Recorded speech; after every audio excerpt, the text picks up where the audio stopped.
Let's talk about our sisters. Talk about it, bro. A black woman, the way it's supposed to be is that at some point in her life, she's supposed to make the decision, I'm going to share myself with someone.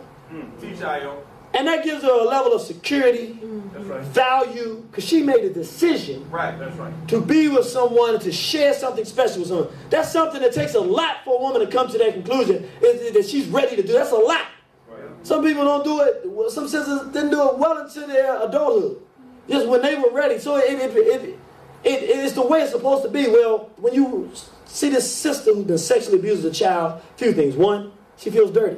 That's right. She feels dirty because somebody made her dirty. If you threw me in some cow manure, I feel dirty. If you made me ride home in it, I feel dirty. Well, guess what?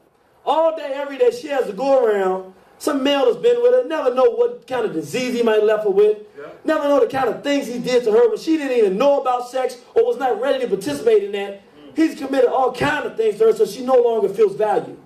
So many times she'll go out and start creating repetition and doing it over and over with all the different guys she can find, because part of her wants to find a place where it finally becomes comfortable. That's right. That's right. And somehow she thinks that through repetition with this guy somewhere, that she'll get that feeling that's supposed to feel right, and everything will be all right, and that soul, that hole in her soul will close, but it don't work that way.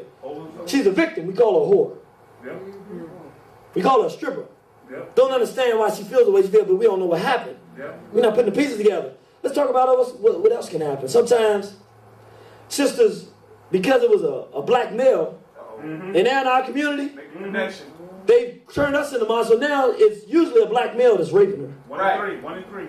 When she sees a male that's sexually abusing her, when she sees another black man, that's the same thing she sees. So her mind says black men are sexual predators on children. That's what black men become. And so consequently, she begins to indulge in a warfare against black men. Not intentionally, but because she's been abused by a black man. The black man who was a protector wasn't a protector, he was an abuser. Right. And in her mind, that's what black men represent. Right. So when you go to her and tell her the white race is the devil, she says that's foolish. I've seen the devil face to face. He was nothing white about it. And so she begins to indulge in warfare with black males. Yep.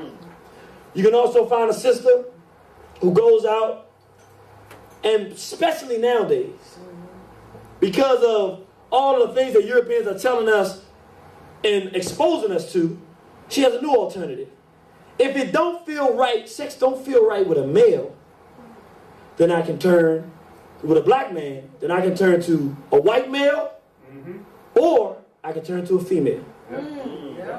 And so she begins to indulge in that type of sexual, and it takes, sometimes it'll take years before she finally realizes, why have I been so dysfunctional in my life? Why have I had so much pain? Why have I had so many arguments with black men? Why have I done X, Y, and Z? Why do I make all the decisions? Why haven't I been able to have a stable relationship? What's going on? It's because there's a pain that has not been fixed in me.